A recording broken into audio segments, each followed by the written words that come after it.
Priority 1 message from Starfleet coming in on secured channel.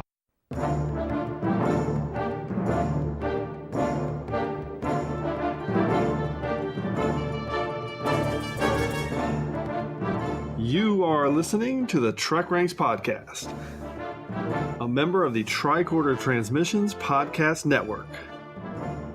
This is episode 22, featuring the top 5 Discovery Season 1 moments. Welcome, Star Trek fans. I am Jim Moorhouse, and I am the host of the TrekRanks Podcast. And tonight, fresh off the Gormagander Grill, TrekRanks is diving into a healthy serving of Star Trek Discovery, where we're going to break down our top 5 moments from Season 1. Such a great season. I cannot wait to spore jump into this thing. And with us tonight to go through it are a couple of TrekRanks vets, and honestly, 2 of the most knowledgeable and dedicated Trekkies I know, without question. First up is Bill Mann of Trek Live, who's been on a couple of episodes of TrekRanks before, including our 5-episode marathon for a newcomer and our top 5 gory moments. With both of those shows were awesome. So, Bill, welcome back, buddy. Thrilled to be back and thrilled to be talking Discovery, which I unabashedly love. So when you asked me to come on for this particular topic, I was especially pumped.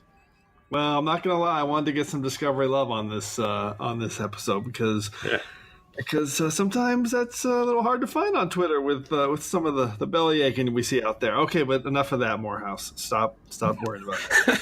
All right, and also back for more Trek Ranks tonight is Mr. Alexander T. Perry, who's the author of many a great book review and Canon Connection article over on Tricorder.com, our favorite Star Trek resource on the web. Alex, you ready to rank some Trek tonight?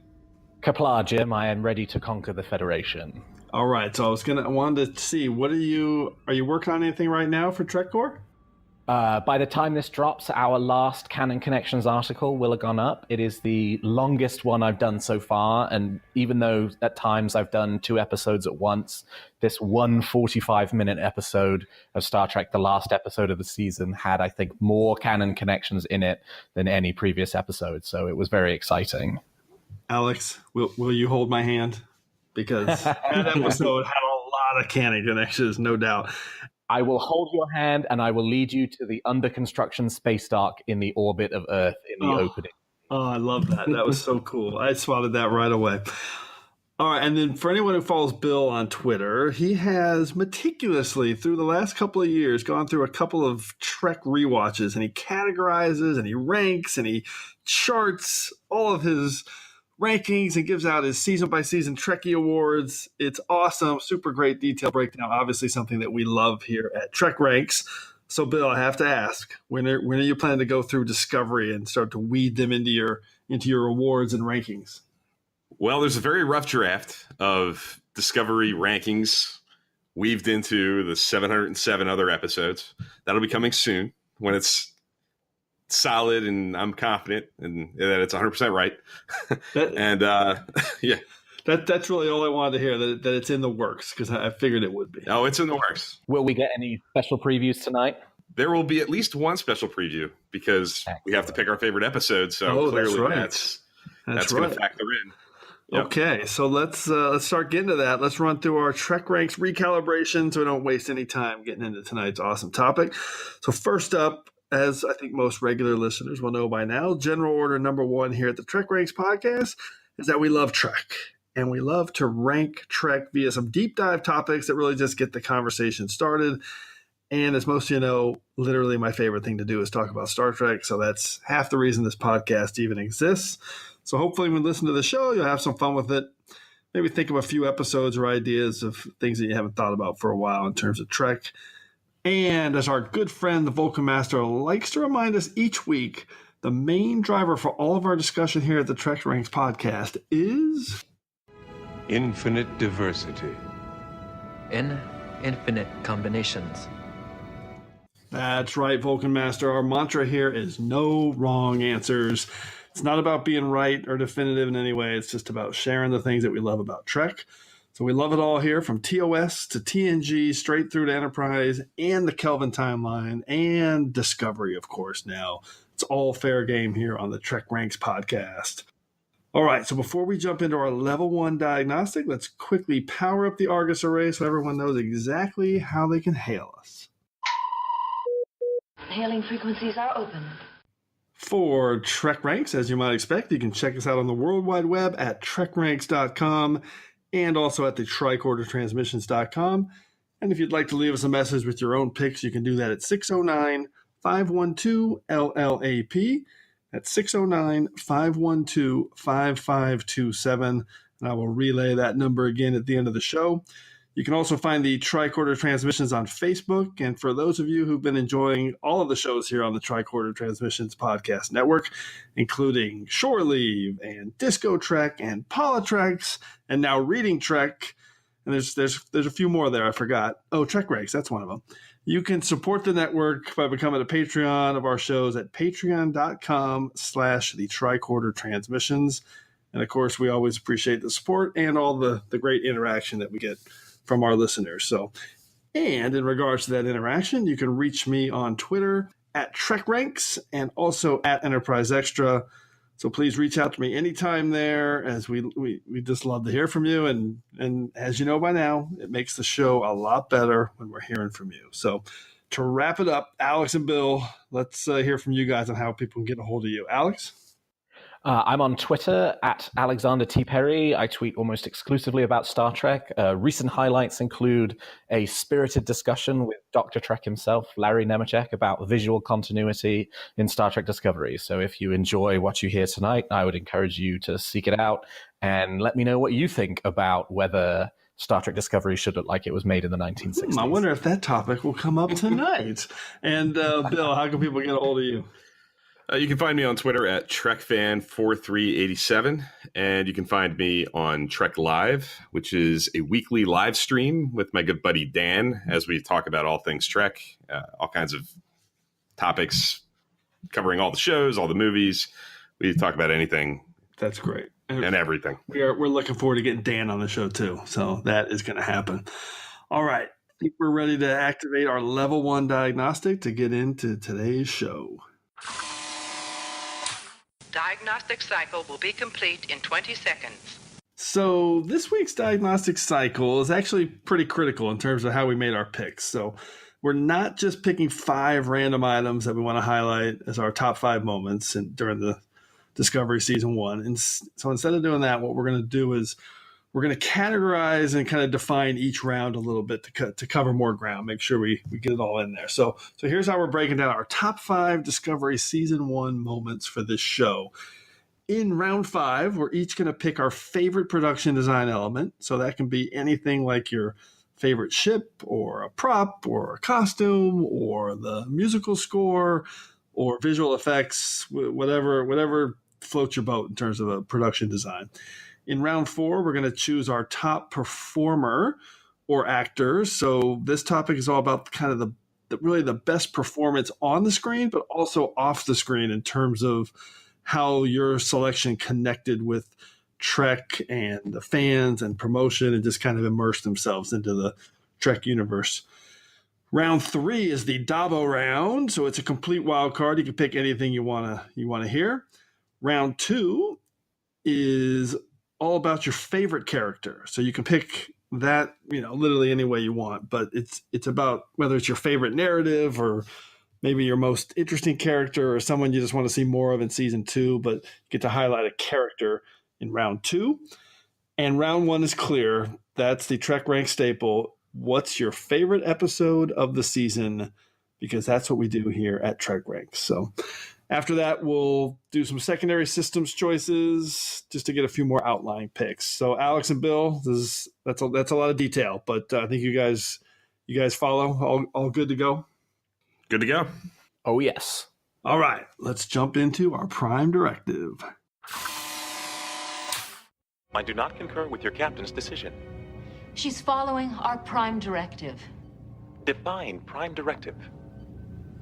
All right, now that we have our breakdown on exactly how our picks are going to be targeted in this show, I'm wondering how you guys approach the topic. So, Alex, anything special on how you went around narrowing down your picks? Man, this was really hard. I feel like this is 5 episodes in one. No, I kind of, the way I approached this was to think about things that maybe I thought would just be fun to talk about, and that maybe weren't kind of the first things that would come into people's minds. And I kind of went with my gut on it too. Not too much going back and forth. That makes sense. That's similar to me. So, Bill, how about you? How did you break it down? My initial reaction was to come up with short lists and try to whittle down and get really analytical like I tend to do about just about everything. But I ended up coming back to just reading the list of different topics that we're doing tonight and just kind of going with the first thing that popped into my head about each one. And they're not all like standard canned answers. There's some deeper cut stuff, I think, in here. But I kind of wanted to go with my gut on this. Well, Trek Ranks, we put up with deep cuts. We love deep cuts at Trek Ranks. That's what we're all about. All right, so my prime directive was pretty simple, I think, when it comes to most of these topics, and especially favorite episode and favorite character. And that's my normal driver for most of my picks at TrekRanks.com. And that's that if I can only watch one episode or watch one character for the rest of my life, which one would I pick? That's kind of how my mind works and how I usually end up narrowing things down. Of course, that doesn't quite work for production design elements. So, but for some of these categories, that's how I broke it down. All right. I think we are ready to activate the spore drive and jump into the order of things. I am a Jem'Hadar. He is a Vorta. It is the order of things. Red alert. Battle stations. Wrong one. Hold on. Black alert. Black alert. Oh, yeah. We're starting the order of things with a black alert because we are jumping into some Star Trek Discovery conversation. So this is how we're going to break down our topics tonight. First, as we go through the picks, first, each of us will reveal our 5-word summary and a hashtag for our selections. After that, we'll reveal our selection for each of our topics, and then we'll each comment, about what we think about each pick. And at the end, we'll ask for a few secondary system selections for the picks that just missed our lists. And if we end up having any duplicate picks at all, make sure to listen for this sound. Alex, let's start with you for round 5. We're doing our favorite production design elements. What do you got?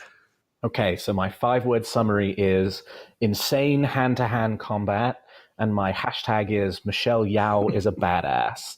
I wanted to highlight the hand-to-hand combat scenes in Star Trek Discovery. It's not the most cerebral of choices, and this is Star Trek, but one of the things that struck me when I was watching it, rewatching this season recently, was that, it has a very TOS flair in that way. I mean, TOS was at once a cerebral show, but it was also a show in which sometimes the only way to solve a problem was a knockdown, drag 'em out, hand-to-hand fight between normally Kirk and whoever. And I thought for Discovery, the combat scenes were just so well done. I mean, a couple of highlights, the Burnham-Cole fight in Into the Forest I Go, the Burnham-Connor fight in Despite Yourself, where they have that punch up in the turbo lift in which Burnham has to kill Connor. And then my favorite, and I think the best way to describe this is the brawl between Burnham, Georgiou, Lorca, and Landry in what's past as prologue, where it's so kinetic and frantic, but at the same time, you kind of have a really good sense of the story and how it plays out, the interactions between the characters, even during what is a pure action scene. I mean, one moment where Landry's about to get one up on Burnham and Lorca actually knocks her out because he doesn't want Burnham to get hurt. It's just like a quick, half-second cutaway shot, but it's so telling about the characters in just that one moment. Oh man, fight choreography. That's such an inspired pick. I love it. And you make a great point. I hadn't really thought about the way it does connect to TOS in that way, because obviously there's a lot of fisticuffs in TOS, and this you would not see as much fisticuffs in any other iteration of a Trek series like TOS and Discovery. I love this pick. Bill, where are you at? I totally echo all that. I also, when I was watching What's Past His Prologue for the first time, that fight scene did remind me of TOS. Just the sprawling, like just balls to the wall, action, fist fight nature of it just brought me back to Arena and Space Seed and Day of the Dove, just completely throwing everything to the wall and just going for it. And you don't get a lot of that, like you said, Jim, in the other shows. There's the occasional one. I know you're a huge fan of the fight scene in Conspiracy. I know that's like one of your favorites. There's things here and there, but it's not a lot. Like it's like we get it in a way in Discovery that we kind of haven't since TOS. So I totally love this pick. Yeah, I love that fight scene in Conspiracy where the doors go everywhere and the double. Anyway. Especially in high definition when you can really tell it's the stunt double.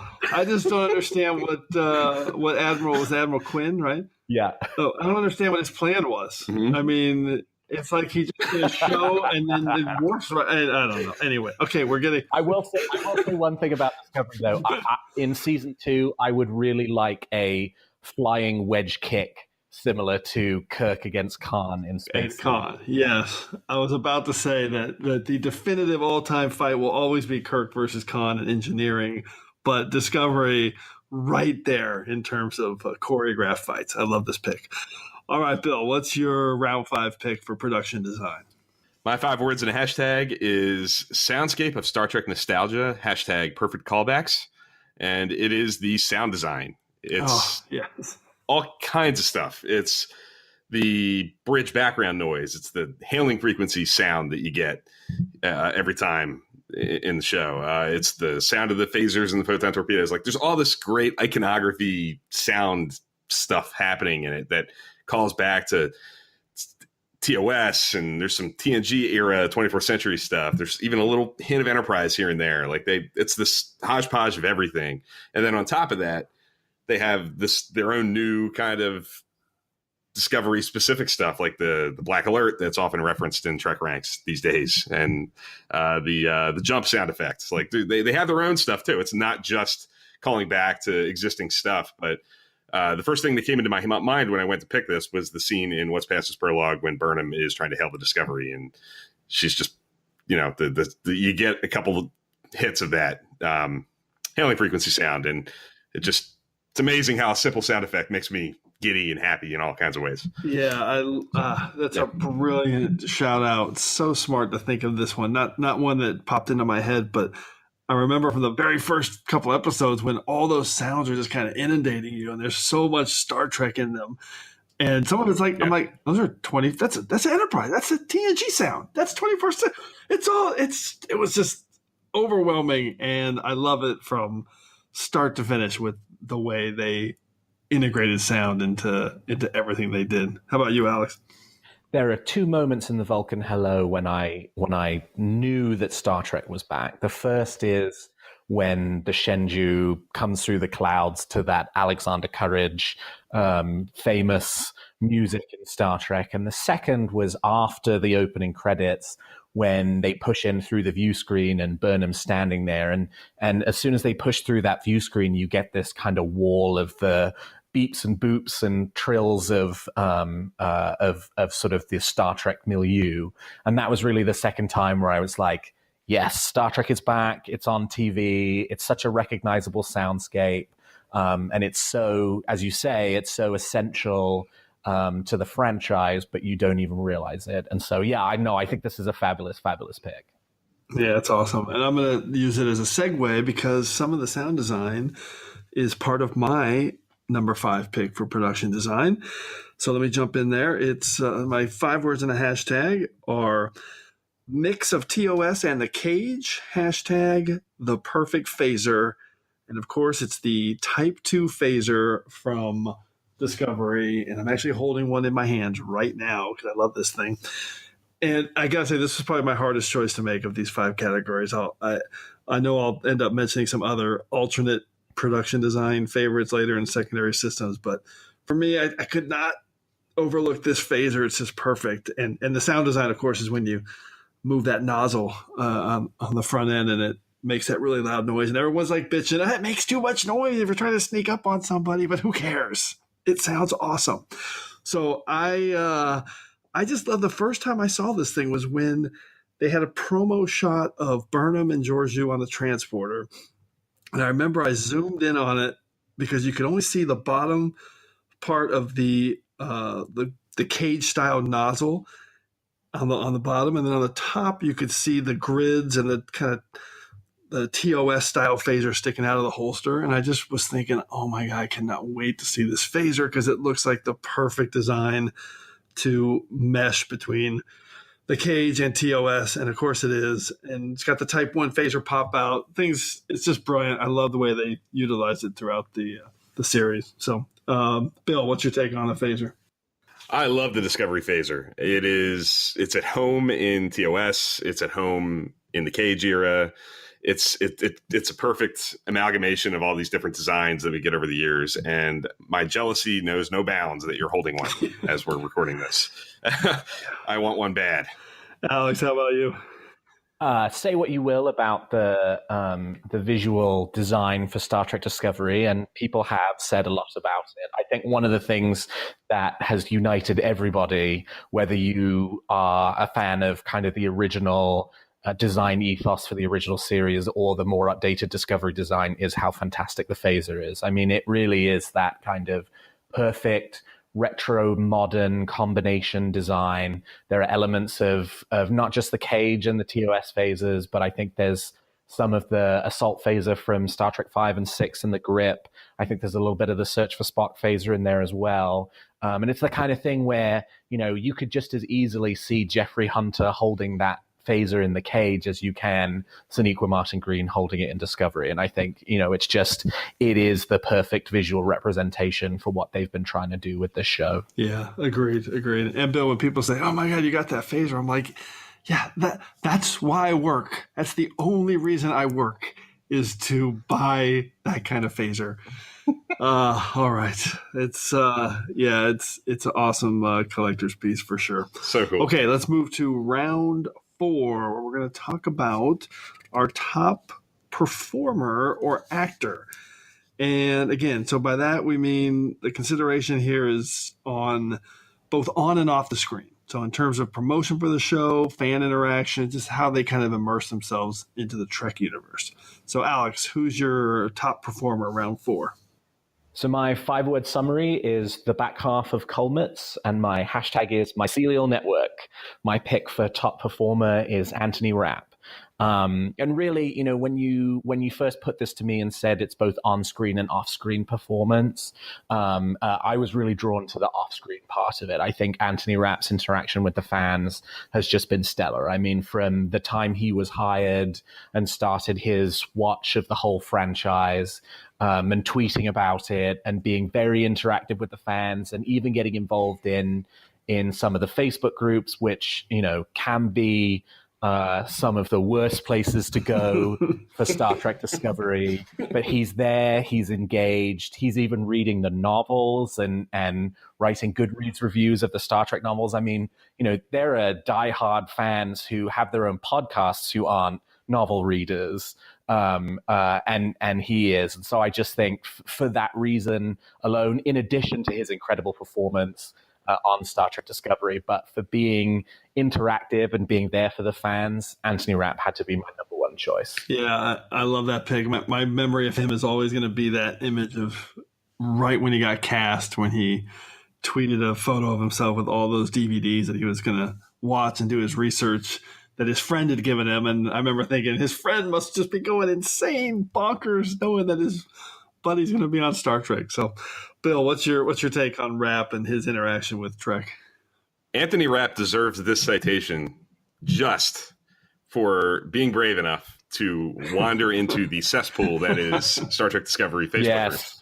Like that alone is a brave man. His performance is wonderful. Stamets is the man. I did not choose him. I'm glad you did, Alex. I'm glad he's getting his props on this episode. If I was just talking about the cast member who's interacted with the fans best, it's clearly Anthony Rapp. I went in a different direction, but I'm thrilled that you picked him. That's awesome. Let's hear your pick, because I can't wait to hear this. So round 4, Bill's pick for top performer. My 5 words in a hashtag is the most believable alien ever, hashtag Kelpian. And it is obviously Doug Jones. Doug Jones is incredible in Star Trek Discovery. He's very renowned for his performances in Guillermo del Toro's movies. He plays monsters and creatures that don't really say much. He's in The Shape of Water. He's fantastic in that. But in this, he gets to play like a fully formed character. But what he brings through the experience with Guillermo del Toro movies and having to play these creatures is this he brings this unique ability to truly be alien in a way that we haven't really seen in Trek before. His physicality, his body type, his posture, the way he walks, his expressions, little tics and mannerisms are truly alien. Just watching him in scenes he's not really featured in, he's bringing it every moment in episodes that he's not really featured in. He's got a scene with Michael Burnham or a scene with Lorca, and it's all there. He's not human. He just can't be. And I just love that. He also sells this arc that Saru goes on over the season really well. He's got one of the more distinctive, like clear. He's one of only a couple of characters that's in the pilot and makes it all the way to the end. And he's got a really distinct A to B arc, and he sells every minute of it. I think Doug Jones is amazing. He's also really cool in his convention appearances that he's had. I remember him at Comic-Con and, on things like After Trek, he's always presenting really well. And I think he's going to be a fan favorite for a long time. Yeah, I love this pick. I love the way whenever you hear him talk about it, and this is true of a lot of the performers, but he's just so grateful and thankful about being part of the Star Trek universe. You can just really feel it when he talks about it. And his performance, the up on his heels and the arm swinging back, and when he grabs his threat ganglia, the way the guy acts with his body is phenomenal. Alex, how about you with Doug Jones? Doug Jones is fantastic. Those shoes look really uncomfortable, and I will defer any other comments on this matter potentially for a later pick. Okay, I love that. So let's go to my round 4 pick for top performer. And I was a little surprised by myself on this one as I went through it. So 5 words in a hashtag: Lorca surprises on and off screen. Hashtag Twitter and Fuego! Exclamation point. My top performer is Jason Isaacs as Gabriel Lorca, and this was my hardest choice to make. All right, I said that for the production design too, so I'm lying. No, I'm right. They're both hard.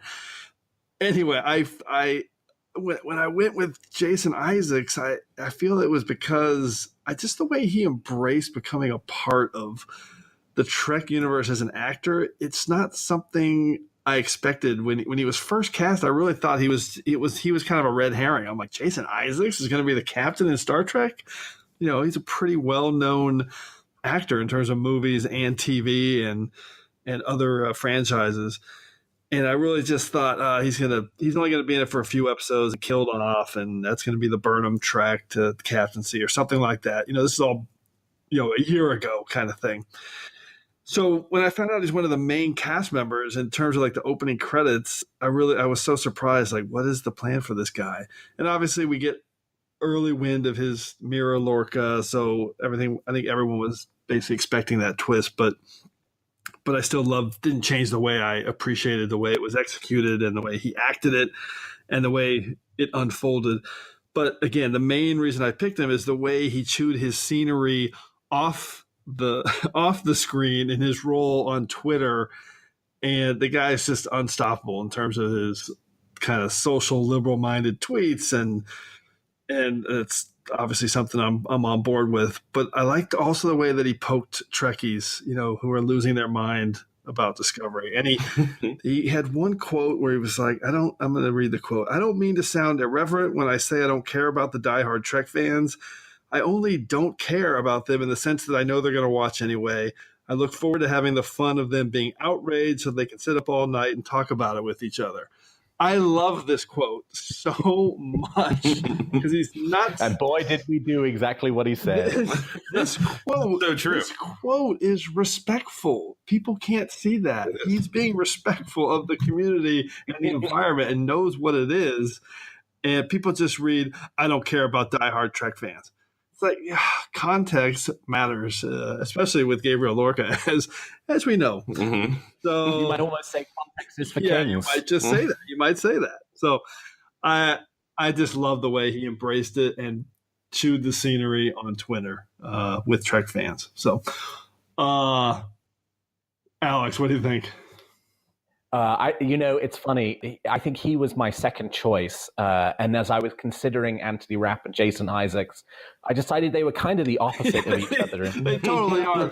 I'm glad you picked Anthony Rapp. I'm glad you picked Anthony Rapp because they're totally opposite. Sorry, I cut you off. What were you saying?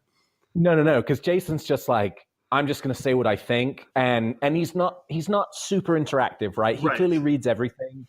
And he'll pick out things to comment on, and normally it's to make some sly comment about them. But there's very little back and forth with Jason Isaacs, but it's still extremely effective. And his performance as Lorca was fabulous. And having gone back since we knew that he was Mirror Lorca and rewatched it all, he really brings a depth to the performance that you miss the first time because you're so confused by him. But once you have the context is for kings and you go back and rewatch it, it really is just a sublime and masterful performance. Yeah, I agree. And you're right. He wasn't interactive, but he was immersive. I mean, he was commenting routinely on things that were happening, and I appreciated that. Bill, how about you with Jason Isaacs? It's a great pick. They're all great picks. Anybody you could have picked from this cast would have been great. But Jason Isaacs' takedowns of various people over the course of the last year or so have been epic and unforgettable. So that alone warrants a citation for sure. But yeah, everything Alex said about his performance is 100% true. I did the same thing as you, Alex. I rewatched the entire season leading up to the finale over the course of that last weekend.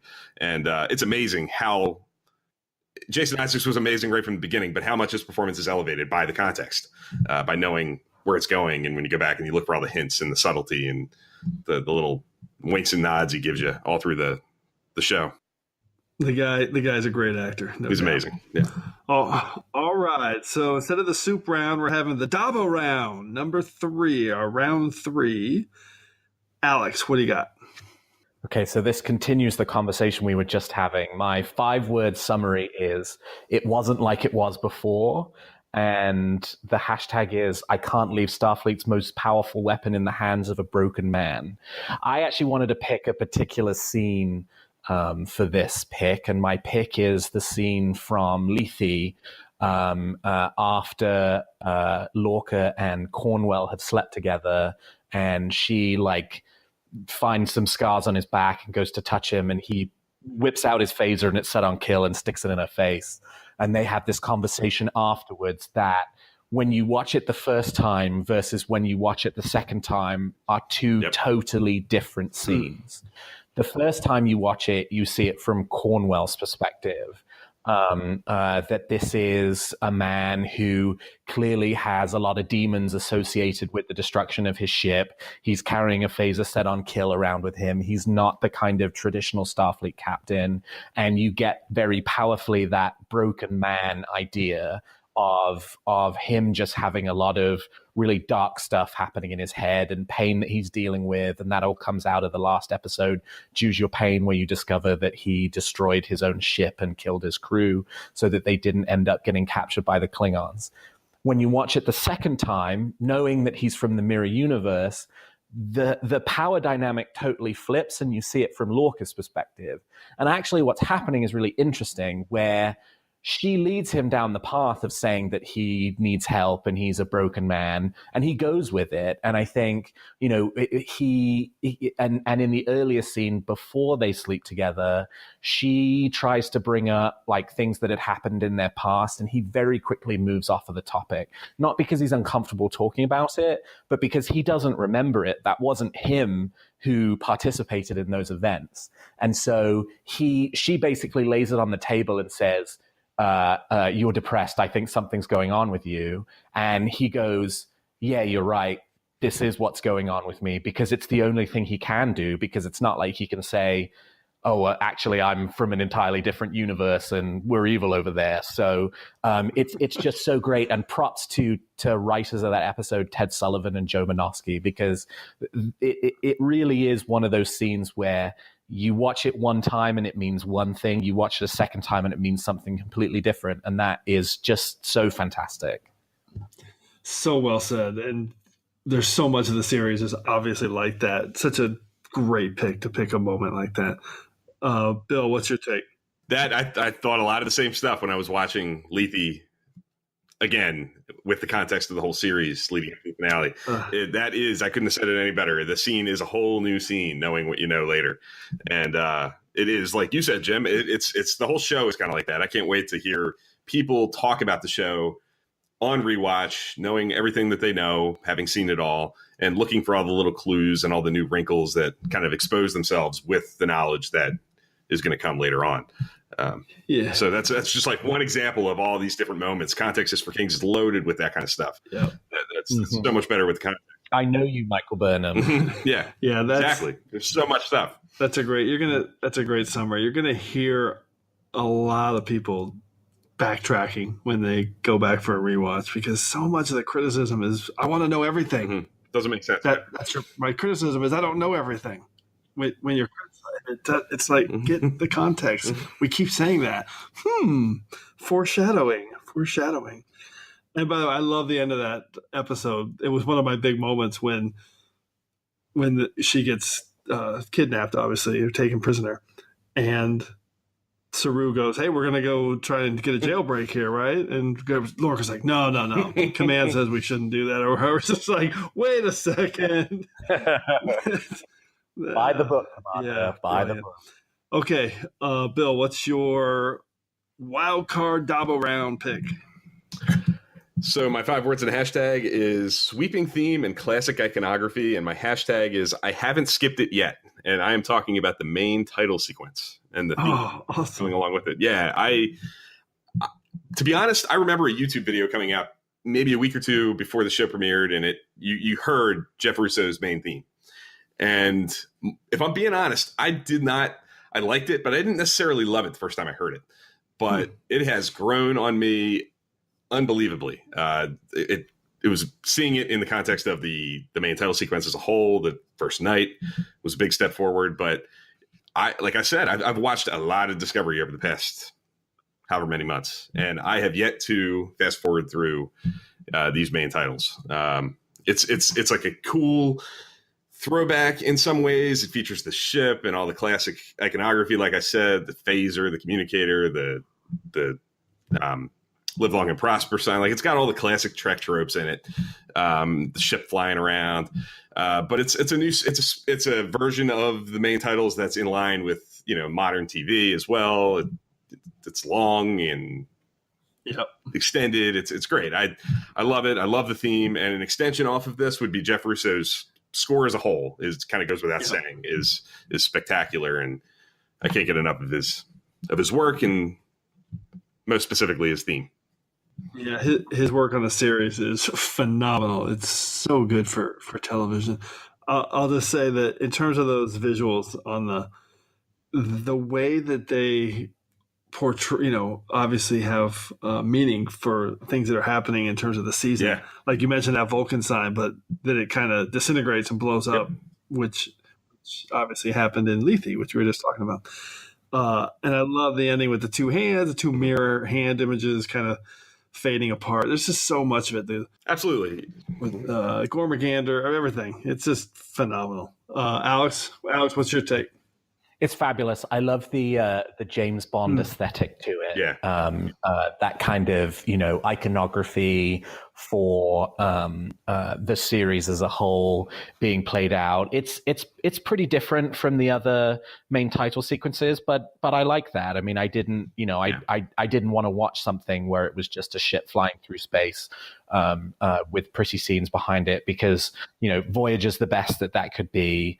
Enterprise did the history of flight dynamic, and so taking it in a new and different direction, I think, was great. And the music itself is fabulous, and the music for the show as a whole is fabulous, and And I think when they announced Jeff Russo was going to be the composer, I was thrilled, because his work on other shows like Legion and Fargo has just been fantastic. And so, for doing that kind of serialized storytelling, Yes. And having the themes kind of reinforce that serialized storytelling, he was the best choice to do that. Yeah, I was just thinking, but I was a little bit the opposite of you. I loved the score when I first heard it, and when I saw the credits for the first time, I didn't dislike them, but I was like, oh, okay, those were okay.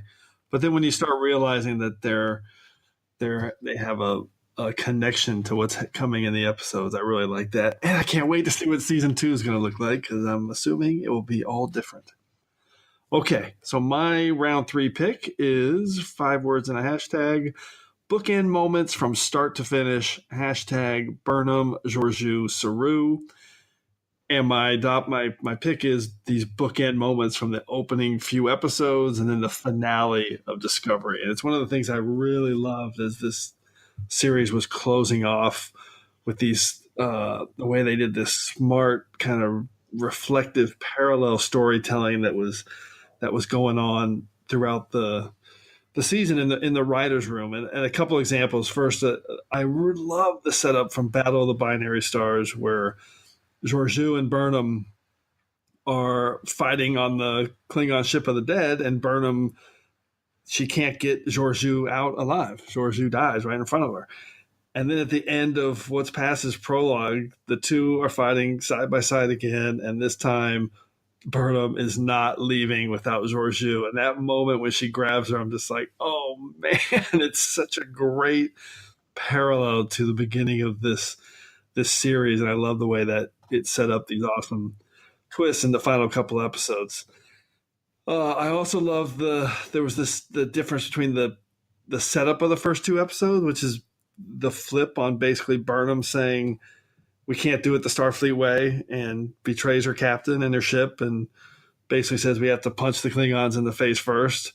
And then at the end of the series, in the War Without, the War Within, that's completely flipped now, and you've got Starfleet and Sarek basically saying that the Federation way won't work, and we have to use Mira Georgiou, and Burnham's the one to be there to show them, the way back. And I just love that moment. And there's so many others where you've got like Saru and Burnham's, their up and downs, always super respectful in terms of their relationship. But I love the bookend for Saru basically saying at the front, we need to run away in the Vulcan hello. And then by the end, he's leading the charge in the captain's seat for Discovery in those final few episodes. So you got Vok and Ash with L'Rell. The fact that they end up together for me was really big. I just love all these twists from the beginning, that they were there together in the beginning, they ended up together in the beginning, but with Vok as Ash. So that's my pick. I'm cramming a lot into one pick, but really it's the way the structure of these bookend moments from the beginning to the end played out throughout the series. Alex, what's your take on that? This actually was my other thought for this category. It's a very similar thought, which is that this season tells a complete story. It's actually the closest we've come to seeing a Star Trek novel on television. The way that you begin these themes in episode 1 and they carry all the way through 15 episodes and they wrap up at the end. I mean, obviously we had the cliffhanger with the appearance of the Enterprise, but for the purposes of the story and the thrust of the season, it's really all kind of neatly tied up at the end. And I think that's fantastic. I mean, the way that you have those reflective themes throughout the season, that really kind of, initially when I first watched, as we were getting to kind of episode 4, 5, and 6, episodes 1 and 2, to my mind, were falling down the list in terms of how much I liked them, because they seemed very disconnected from the rest of the season. Like it was a 2-hour pilot movie, and then the real show started in episode 3. But now you've seen the whole thing. Those 2 episodes could not be more important for the overarching story themes and for the plot of Discovery, that it only makes the premiere more powerful. Yeah, I totally agree. And you're right about the conclusion of the whole series, of the whole first season, was very satisfying to me. And you got the fun of the little Enterprise cliffhanger at the end. Bill, what's your take on that pick? Yeah, it's a great way to phrase it. It's playing the long game, long running character development, paying things off episodes down the line is kind of what sets Discovery apart from all the previous Trek we've ever had. Deep Space Nine certainly was well ahead of its time with serialized storytelling and toyed with it in ways that shows in that era just didn't very often. But this is on a whole nother level with the way that it pays things off way down the road. And the way you said it, Alex, with it's kind of like a novel playing out in front of you on TV. It's very apt. It's exactly right. It's completely different. And it's what makes Discovery and not, just a rehash of previous stuff that we've gotten in Trek. And I'll add, I love serialized storytelling. It's one of the things I was looking forward to most in Discovery's launch. But I feel like we got awesome standalone episodes too. I mean, the first 2 episodes are an awesome 2-parter. You've basically the next 3 episodes are with the tardigrade or a 3-parter. You've got Magic to make the Saint's Man go mad, Seavis, Packham, Parabellum, however you say it. Those are very, very standalone episodes. And then you get, some fun moments in the Mirror Universe, which I guess was more of a 4-parter. But I feel like we had a little bit of the best of both worlds, even though I think some people would love to see a few more standalone episodes. Okay, that's probably the thing that surprised me the most about the show. If I could go on this real quick, I didn't expect to have as many little standalone elements that we got. Lethe's another one that kind of works really well as like a standalone episode. Agreed. And it's not something I expected to see. I thought it was going to be straight line, all serialized, which it is big picture, but we did get a lot of really cool standalone stuff as well. Episodes that have their own personality and their own traits to be definable in their own rights. Totally agree with that. All right, so let's move to round 2, and that's going to be our favorite characters. So, Alex, who do you got for your favorite character? I think for the purposes of this episode, this counts as our first duplicate. My 5-word summary is, we are still Starfleet, and my hashtag is fire, and it's Saru. It's interesting. When I started the season, it took me a while to connect with the Saru character, but once I figured out what the arc was, I was totally there for it. I mean, he doesn't have an arc that is super integral to the narrative, but it is a really great character arc throughout the season. You go from this character who in the pilot is snippy and clearly has a huge chip on his shoulder about the fact that he's not the first officer, and who is not confident and very fearful, and throughout the events of the season really comes into his own. And through the adversity that he faces, becomes a pretty good commanding officer. I mean, by the time you get to what's past his prologue, and they know that Lorca isn't who he claims to be, and Saru gives this great speech about how this ship isn't Lorca's anymore, and this is our maiden voyage as this team. I can't wait to see more of him. I would say one of the final moments that I was a little disappointed by was the revelation that there's a new captain on the way, because I would love to see an alien captain, and maybe the new captain will be an alien, but I would love to see Saru do more in that commanding officer position. And I just think Doug Jones has done such a great job of taking the character from along the arc from where he was in the pilot to where he ended up in the finale. And he ended up with a couple of the great speeches in Trek history. I mean, yes, absolutely. That one and what's past his prologue is amazing. Bill, what's your take? Yeah, I picked Doug Jones. I think we know it because you picked Doug Jones. He's Saru. The first thing that comes to mind with this particular discussion, the stuff in what's past his prologue is obviously awesome. Seeing Saru in command, yelling fire, being confident in his command. Yeah, I think back to early on in the Vulcan Hello when Burnham wants to go out and see what this object is, and Giorgio tells Saru, okay, you go with her. And she's like, no, I'd rather go myself. And Saru's like, yeah, no, I don't want to do that. I'm not going out there. And that starting point and where you get to with what's past his prologue and beyond when he's in command of the ship is kind of the story of his arc. He sells it. Doug Jones sells it. Saru is credible, I think, in his learning process, getting comfortable in his own skin and as a leader, as a commander. I love him. I think Saru is a classic character already, and it's not. And the other thing about him is that it's not a known species. It's somebody that we've never seen before. Kelpians are completely a new idea, a brand new concept, and it already feels developed and lived in and true. Established. Like I know what a Kelpian is, and that's all in Saru and Doug Jones. It's really an original concept for an alien. I love it. And he's got one of my favorite quotes of the season, which was when Burnham says Captain Killy, and he says, "Oh, well, that's not very clever." Yeah, I love that one. All right, Bill, what's your number 2 round pick for favorite character? 5 words and a hashtag.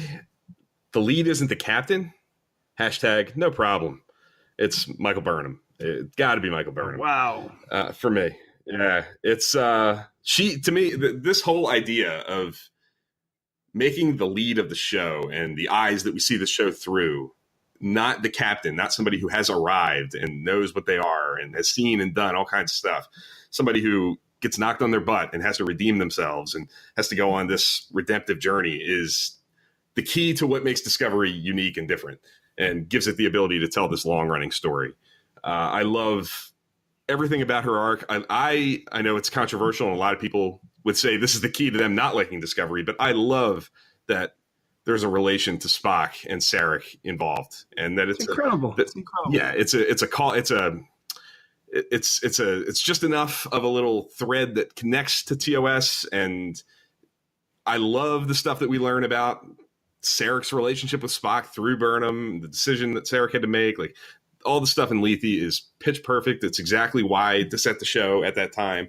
I know a lot of people struggle with having new ideas thrown into things that they've known for 50 years, but I love it. I love getting new texture and new ideas. And I'm thinking about that relationship between Spock and Sarek that I've been thinking about since I was a kid in all new ways. And it's because they chose this Michael Burnham character to be the lead and connecting her to Sarek. Like I said, everything about her is successful to me. Sonequa Martin Green is incredible. She does so much without saying a word in her performance, her looks, her expressions. She totally walks that line, Vulcan human. It's a whole new spin on that whole idea of a character trying to struggling with their humanity. And they found a new way to tackle that and do something new with it. So yeah, Michael Burnham all the way from it. Well said. And Alex, before we get your thoughts, I want to say something.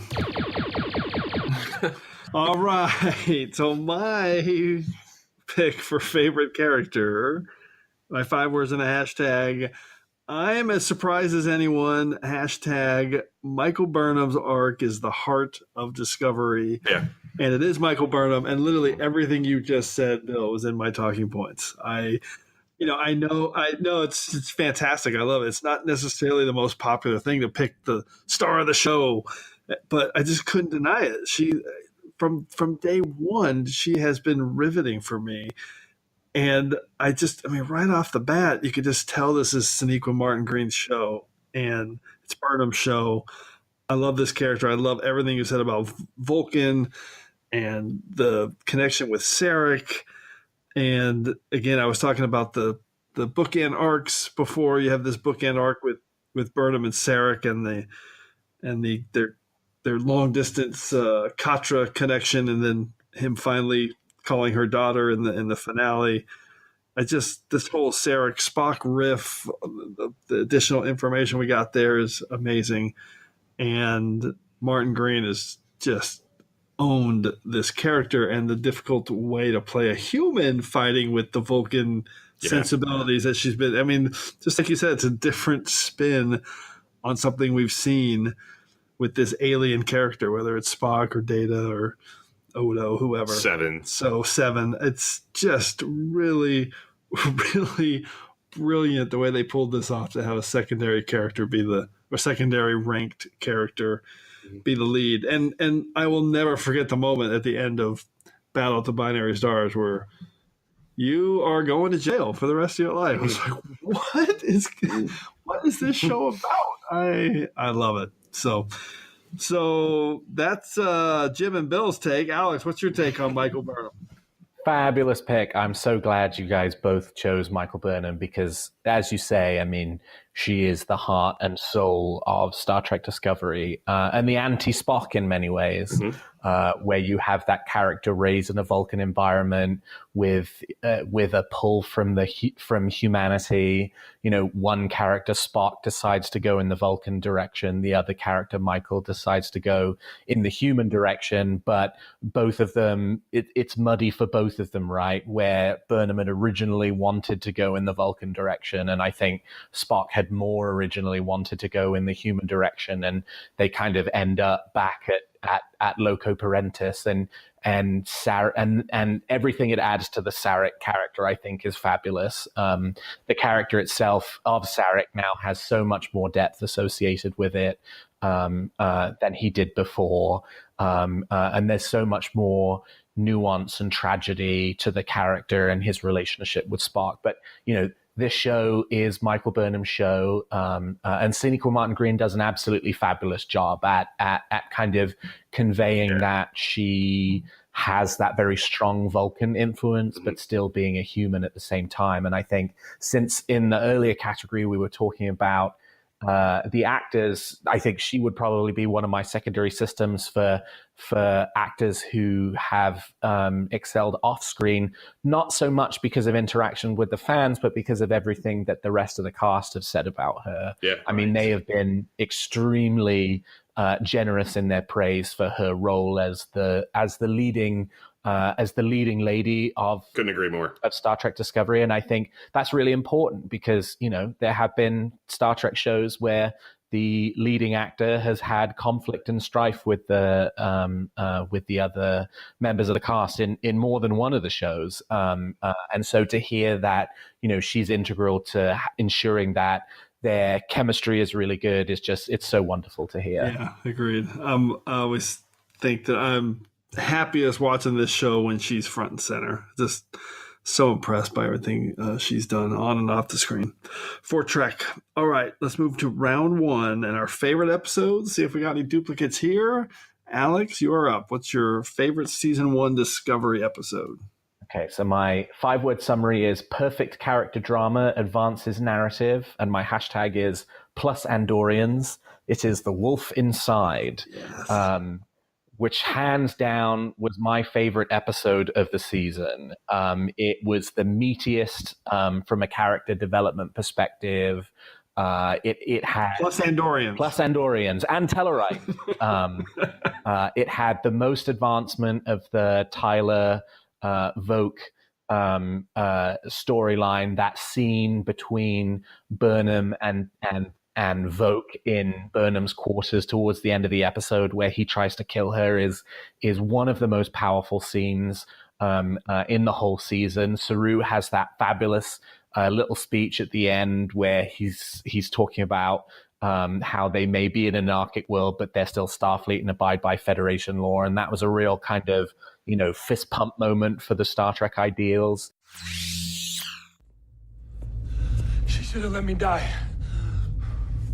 With honor. No. We are stranded in a cruel anarchic world, but we are still Starfleet. We still live and die by Federation law, no matter how heinous your crimes. And if she had, Burnham's mission aboard the Shenzhou would remain incomplete. The Terran Empire's classified data on the USS Defiant are key to finding a way home. Lieutenant Ash Tyler, as acting captain of the USS Discovery, I hereby remand you to the brig to await tribunal. And then the end of the episode where you have the reveal of Emperor Georgiou and kind of, and you finally get that, oh my goodness, this all ties together. It is all one cohesive whole. It was just such a great episode, and that is why it had to be my number one pick. Yeah, not just the reveal of the Emperor, but the reveal with that bombardment of torpedoes on the planet. That was so great. Bill, what's your take on The Wolf Inside? The Wolf Inside is my runner-up. It's my number 2. Me too. It is, like you said, it's so meaty. There's so much there. Shazad Latif's performance in particular in that episode is off the charts good. Heavily in the running for the Trekkie Award for the best series lead performance of season 1. He is incredible in that episode. That scene with Tyler in Burnham's quarters on the Shenzhou is got to be in the running for one of the better scenes in the entire series so far. The tension, the character development, all coming together. Major reveal, things paying off, all there. Seeing Andorians, I think the stuff on the planet, just the visuals on the planet, the cinematography, the way that it's sold as an alien planet is incredibly successful. From a production element side of things, it's an incredible hour of Star Trek. That's awesome. It's my number 2 currently on Trek Ranks, and just because I want to, my 5 words in the hashtag for The Wolf Inside is Tyler payoff worth the wait. Hashtag Volk, son of none. All right, Bill, nice. What do you got? What's your number 1 pick? My number 1 pick, 5 words in a hashtag, 133 jumps, hashtag RIP General Cole. And it is Into the Forest I Go, the mid-season finale. I think this is the episode that, for me, is most successful at capitalizing on the storytelling style of the show, all of the different all the different sub-stories, all the plots are all kind of culminating here. The Stamets relationship with the mycelial the spore drive has big payoff here. There's big hints about Ash Tyler's identity and what's going on there in this episode. Burnham going over to the Klingon ship and having to face the Klingons again on that bridge. They're seeing Lorca in command before you really know, but in his element too, in a battle situation. It's all kind of happening there for me. And it's before the second half of the season where the show really gets shaken up and the crew gets broken up and people don't come back to the Discovery, Lorca, and all that. Like, this is the last time you get like the cast as we thought we knew it in the first season, all together in their roles on the bridge, doing the jobs that you think they're going to be doing for the duration of the show, kicking butt in a big time situation. My favorite special effects shot in the season is that long shot of the Klingon ship decloaking with the I almost said the Enterprise, the Discovery off in the distance. Looking at like that long shot of the decloaking with the score building is so cool. So that's my number 1 right now. I love it. It's my number 3, by the way. So I love your guys' picks. I love you guys. And my 5 words in the hashtag were mesmerizing mid-season finale offers solutions, hashtag, and tantalizing questions. Alex, what's your take on Into the Forest I Go, which is just amazing? I think this was my number 2 episode of the season. Fabulous. My favorite effects sequence in the episode is when the Discovery is jumping around the Klingon ship and you see it from all kinds of different angles. It's just a glorious, glorious shot. And again, you have riddled throughout the episode these Lorca scenes where when you watch it the first time, you see one thing, and when you watch it the second time, you see something entirely different. The first time, he's rousing the troops and being the kind of traditional Starfleet captain of, now hear this, we'll win the day. And the second time you watch it, he's just the most manipulative individual you could imagine, and moves all of the chess pieces into place to get what he wants. I thought the writing on the episode was spectacular, and I just, part of me hopes that a transporter beam snuck General Cole away just before the destruction of the Ship of the Dead, so that we see that character again, as unlikely as that is. You killed Kuzma.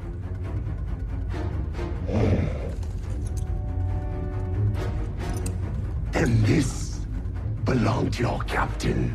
Her name was Captain Philippa Georgiou. I regret that my actions that day have locked our people into this war. While I thank you for it, my rise to power would not be possible if not for the assassination of Kukufma. Lock her up. Once I return with the slayer of their messiah, what remains of Kukufma's torch-bearing fools will have no choice but to fall in line. If you are to capture me, then prove your worth. Takufma defeated the woman whom that belonged to. Do me the same honor.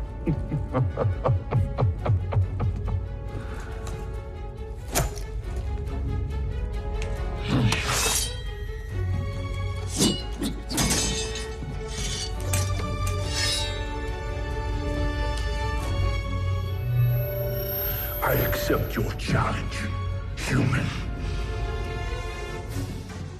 It's so great. You know what I remember about this episode too is when about a few days before Ted Sullivan, was the executive producer, was saying on Twitter that this episode is like Balance of Terror level good. Mm-hmm. I remember it was written by Bowie and Erica, the two writers on staff.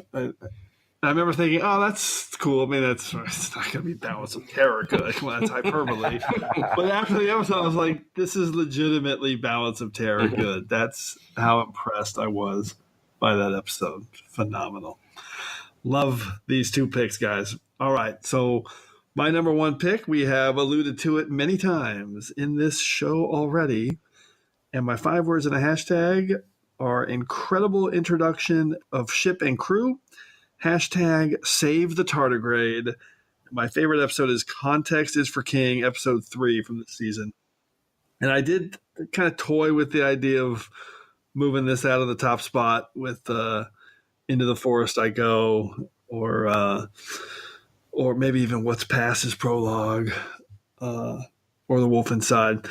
But ultimately, I've been locked and loaded on this since day one for Star Trek Discovery, and I just love that this is, which I think, Alex, you mentioned, it's kind of an awesome backdoor pilot, just the way this is episode 3, but it's really the introduction of Discovery. And I love the way that was introduced. So you get this 2-hour prequel movie and then this amazing pilot in episode 3 that sets up so many cool mysteries. The spore jumping, what Stamets up to, Lorca's backstory, Burnham's backstory, the Black Alerts. I love the way this episode unfolds. And you've got this, at the end, I just remember tearing up. It's the first time I teared up watching Discovery with this connection to Burnham and Amanda when she's telling this story and connecting back to the Spock and Amanda reading them stories. It's just amazing. So I thought you were on a prison shuttle. I'm still here. Hope you don't mind. I'm glad. Here's a thing most people don't know about me. I'm gonna be a captain someday. The thing is that there are still some things I need to learn. And I know that you were one of the most highly regarded first officers in Starfleet, and I have read everything there is on Giorgio. Captain Giorgio. Of course, I'm sorry, I didn't mean to. It's okay.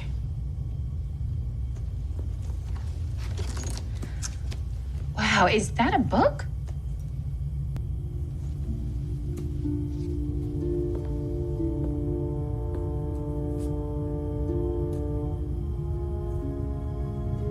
When I was a kid, after my parents were killed, my foster mother on Vulcan used to read it to me and her son.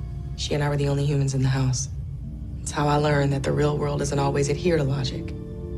Sometimes down is up. Sometimes up is down. Sometimes when you're lost, you're found. What was her name? Amanda. yeah. Oh, and then they had that great scene with Burnham in the spore drive where Lorca was showing her all these different locations that were all connected to old TOS locations. So I just love that episode so much. Bill, what's your take on Context is for Kings? It's way up there for me. in this rewatch I just did over the past weekend, it's the episode that I think benefits the most from, funnily enough, context. There's so much in it that is mysterious and off-putting and weird when you don't know what's coming, which I think is what caused a lot of pushback for a lot of people, like we've talked about, people wanting to know what everything means and how it's all going to come together before they know. And going back and watching it with the knowledge of what's coming and how the story is ultimately going to unfold really just adds all kinds of layers, and there's so many hints and little breadcrumbs that are getting dropped in that episode. And I just love, specific to this episode, but it even goes beyond that. This episode in particular, the show is so through Michael Burnham's eyes. And when she gets onto the Discovery in Context is for Kings, right, it's so dark and miserable and off-putting and intimidating and mysterious, because that's how Michael Burnham sees it. But as the season goes along and Michael Burnham gets more comfortable with it, it's lighter and easier to take for us too. But Context is for Kings does such a good job of like establishing that this is playing the long game, and we're seeing it through this character's eyes. We're in her head, and yeah, it's way up there for me. It's in my top 5, no doubt. Yeah. Alex, how about you? Yeah, I think, Bill, that's such a fabulous point. I mean, one of the mysteries that a lot of fans have kept bringing up again and again and again about this episode is, well, what's up with the black badges? Yeah. But it's not about the black badges. It's about the way that Burnham sees the ship that she's on, right? Like in another context, a black badge it's just a badge, right? It's just a uniform piece. It's not necessarily Section 31 or, you know, any of those other theories that people have had about it. It's just that you have this character who's like, I have no idea why I'm here, and this is such a weird place to be. The other thing I'll call out, and you guys have picked out some of the great moments of the episode, like the spore travel at the end, is the introduction of Tilly. Oh yeah, a fabulous character who I resonated with immediately from her very first scene. I thought this is going to be a really fun character. And the biggest surprise, I think, going into the show, you know, the cadet character, oh, great, you know, here we go again. And then in the first, 15 seconds of her coming in there into the quarters, and Burnham's lying on her bed, and the lines that she gives, I just thought it was such a great moment. And I've been Team Tilly ever since. Yep. Perfect. And that's a good segue into our secondary systems, because Cadet Tilly and, all things Mary Wiseman are definitely on my list for secondary systems. So let's do some of those. Bill, what's on your secondary systems picks? The thing that I really struggled with not having on here in some capacity is the casting in general. Like every other Star Trek show we've ever had, the mix of actors, actresses, is just really, really good. And it's not just the main 5 or 6 in the main credits. It's this deep bench of veterans like James Frain and Jane Brooke, and newcomers like Mary Chieffo, and on the main cast, Mary Wiseman. So it's this mix of veteran actors who we've seen things from before. Sonequa Martin Green's obviously got, a lot of exposure on The Walking Dead. People know who she is, know what she's about. Jason Isaacs, obviously, same thing. So you have people like that, but you also have discoveries like, to use upon Mary Wiseman and Mary Chieffo. The balance in the cast is perfect, and the chemistry is obvious from the very beginning, and it's been even more obvious as we've gotten to know the cast and seen them in things like After Track and at Comic-Con and conventions and all kinds of stuff. So, yeah, that's awesome. And I'm going to add in there Ensign Connor, Sam. Oh, he's great. Bartholomeos. Yeah. I just love that he died twice with Burnham around. but one of my favorite moments of the year was when he stumbles his way into the brig. And remember, the promotion side of Discovery had been promoting this guy as a character. He's at Star Trek Las Vegas. He's on stage. He's promoting. He's tweeting. And he gets sucked out into space at the beginning of the second episode. And I was literally like, what? Ensign Connor is dead? What the heck is this show doing? So I love that moment. How about you, Alex? Any other secondary systems? Yeah, I got 4 things to call out. Okay. One, Stamets-Culber relationship. I'm very much looking forward to seeing how Wilson Cruz returns to Discovery in Star Trek Discovery Season 2, because we've been told that he will. And then 3 names for interaction with the fans. I think you got to do a huge shout out to Mary Chieffo, who was at Star Trek Las Vegas last year and stayed for, I think, 4 out of the 5 days, just kind of being around the halls, meeting people, at a time when, a lot of people there was lots of excitement, but there was also a huge amount of trepidation, especially around the Klingon design issue. And there we had one of the major Klingon characters around and having to defend the choices that the show made. Kenneth Mitchell as well has relished the fact that he's in Star Trek and has been really good with the fans. Was also at Star Trek Las Vegas, has been very active on Twitter. That's part of the reason why if he doesn't come back as General Cole, I would like a Jeffrey Combs-esque return for Kenneth Mitchell in some other role. That's a great idea. And then the last one. Great idea. Yeah. And then the last one is Ted Sullivan. Executive producer who, has been far and away the most active of the kind of behind the camera folks in communicating with the fans, in working with them, in answering questions, and really demonstrating and being a voice for the writers' room and demonstrating that they know their Star Trek 1 and they love their Star Trek 2. And, Ted didn't have to do that because, it's easy from behind the camera to just kind of slip into the background. But I think he really picked up that mantle and ran with it. And huge kudos to him, because I think he has been a really effective ambassador for the show. For sure. That's an awesome shout out. He didn't just talk the talk too. He walked the walk. Like, 2 of my absolute favorite episodes that none of us talked about in our favorite episode segment, Lethe and What's Past the Spur Log, are both episodes that he's credited as writing, and they're way up on my list. So not only is he a great ambassador and he talks a good game and is great with the fans, but he's given us 2 of the better episodes of the season. Yep. Totally agree. All right, I'm going to give one more shout out to a production design element. It's the Shenzhou. I just love this ship. It's actually one of my favorites in Trek, and I love that it was designed by John Eaves, who's a connection to Trek designs of the past. I just love that ship. Really awesome.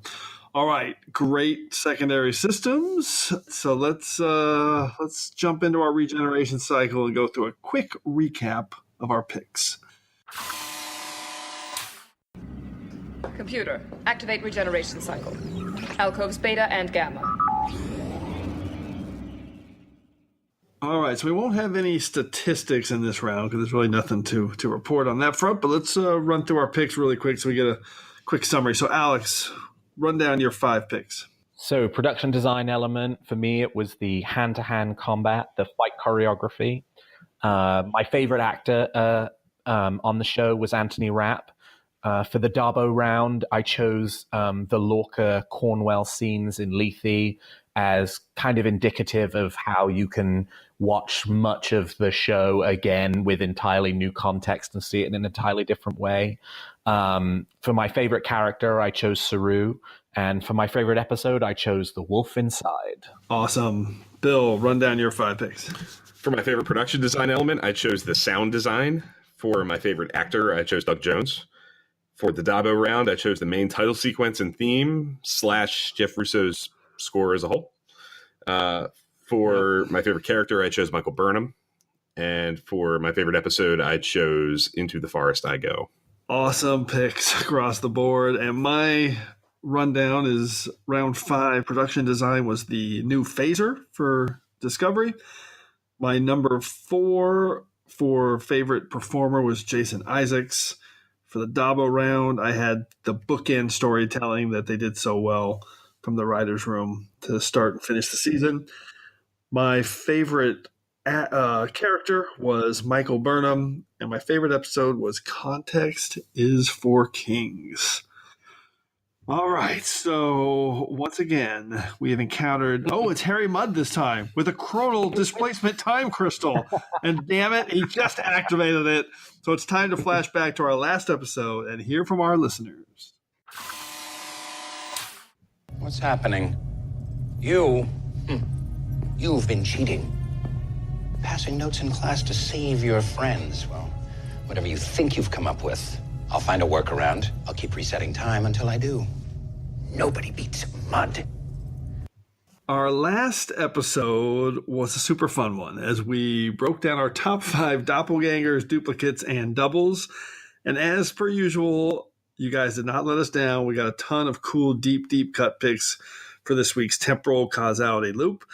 And the list I want to highlight this week came in from Jen S. at EatAtQuarks on Twitter.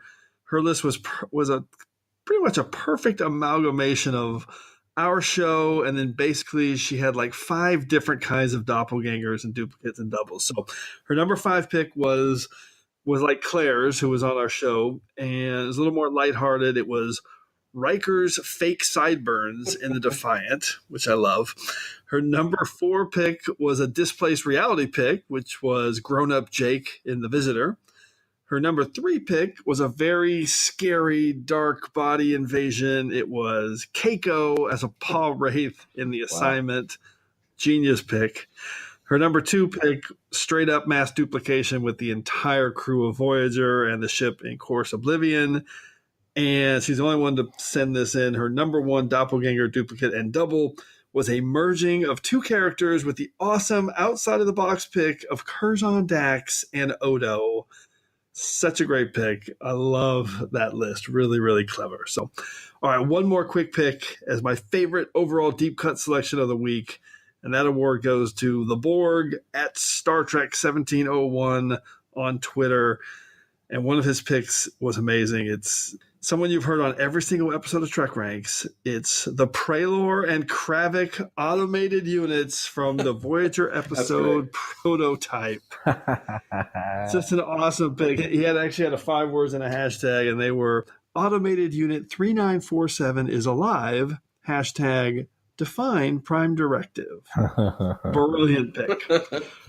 All right. As always, with picks that great, we've once again easily pulled ourselves out of this week's temporal causality loop. You can't keep us in there, Harry Mudd. So as always, big thank you to everyone for all the great responses to Trek Ranks. Keep those lists coming to me at Trek Ranks on Twitter so we can retweet them. But we also want to hear from you.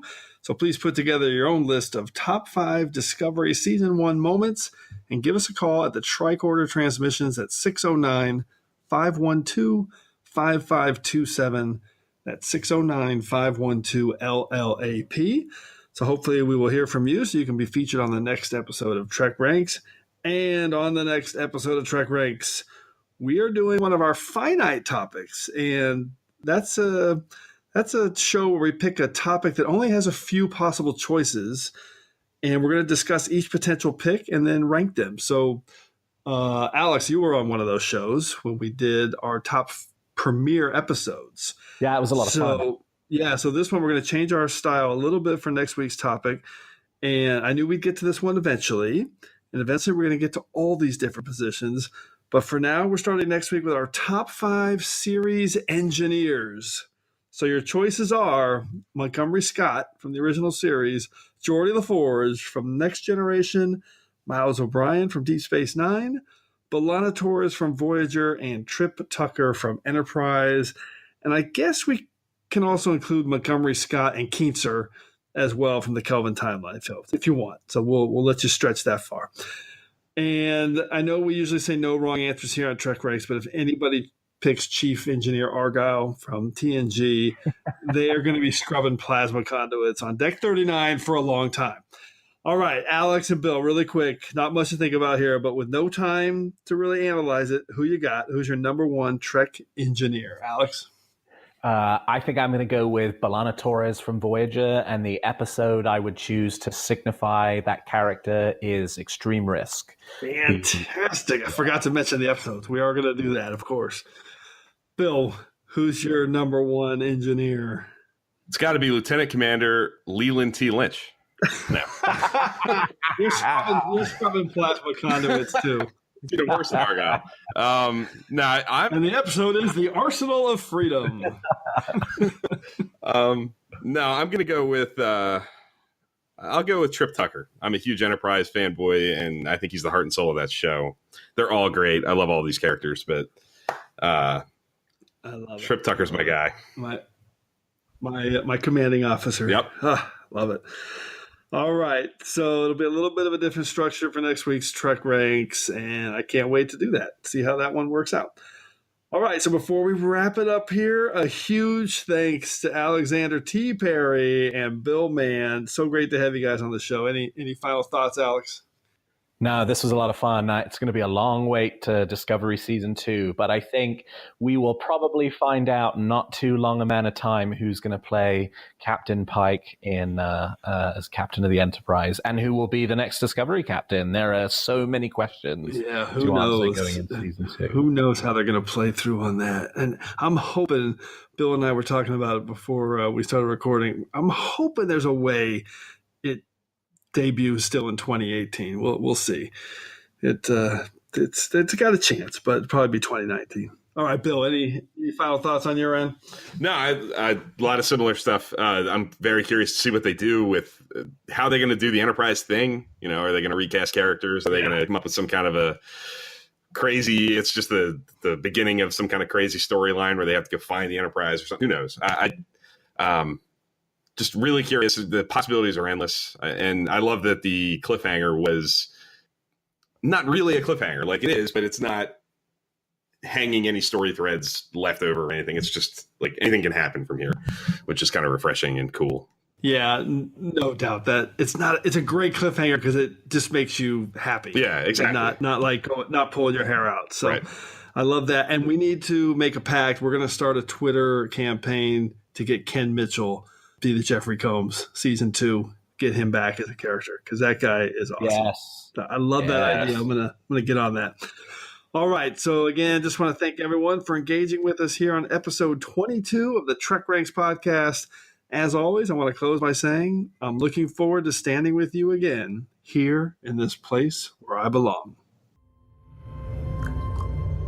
It is well known that my species has the ability to sense the coming of death. I do not sense it today. I may not have all the answers. However, I do know that I am surrounded by a team I trust. The finest a captain could ever hope to command. Lorca abused our idealism. And make no mistake, Discovery is no longer Lorca's. She is ours. And today will be her maiden voyage. We have a duty to perform, and we will not accept a no-win scenario. You have your orders. On your way.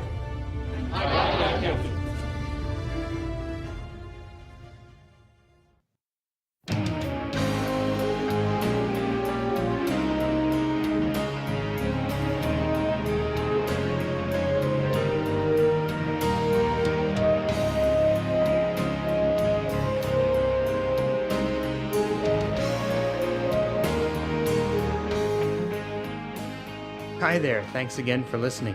If you're cruising the galaxy looking for even more Trek talk, why not visit our good friends Bill and Dan over at TrekGeeks.com?